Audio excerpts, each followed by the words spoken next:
And now all that the black people in this country are demanding, and even the black people in the whole world are demanding, is that you keep your word.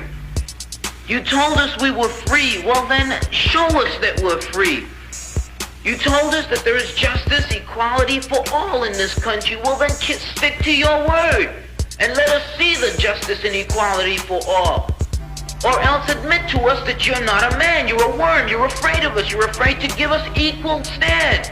You're afraid that if you give us equal ground, that we will match you and we will override you. And if that's what you're afraid of us, then tell us that just what you're afraid of. But don't keep hiding it from us and holding this up to us, and every time we ask you for something, you give us a little bit of something, and it's all tokenism. We don't want tokenism. And there are most black men in this world that don't want charity. And yet still every time we ask you for something, you give us a little piece, a little piece. You're playing games with us. We're not children. We're big men. I've seen my father have to put up with all kinds of stuff. He was a big man. He raised a family. He went down south, and he had to go around to the back door with his wife. We're not asking for anything. We're not asking for any favors. All we want is what's ours. Now, there are many black veterans who are coming back, and they're mad. They're angry. Do you think that they're going to sit down through this? Our fathers didn't have the knowledge that we have. They sat through it. But there are other black youth that are not going to sit through it. We know about Che. We know about Fanon. We've read the books of Revolution. We've listened to Mao and his quotations. We know where we stand. We're not going to sit for it. We're asking, and if we ask and we don't get, we're prepared to stand up and take it. If I ask a man, I tell a man I am hungry. I tell him I am cold. And I ask him to do something about my condition.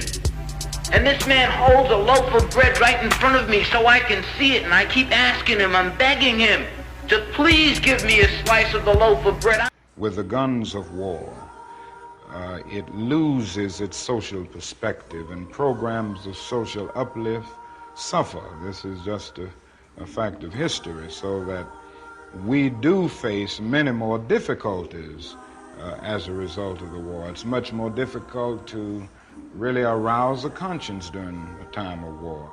There is something about a war like this that makes people insensitive. It dulls the conscience.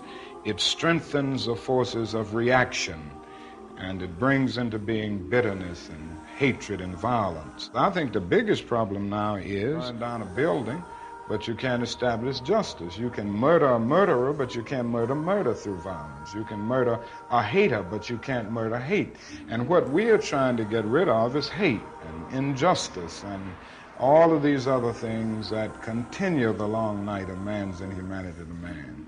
I must confess that that dream that I had that day has at many points turned into a nightmare.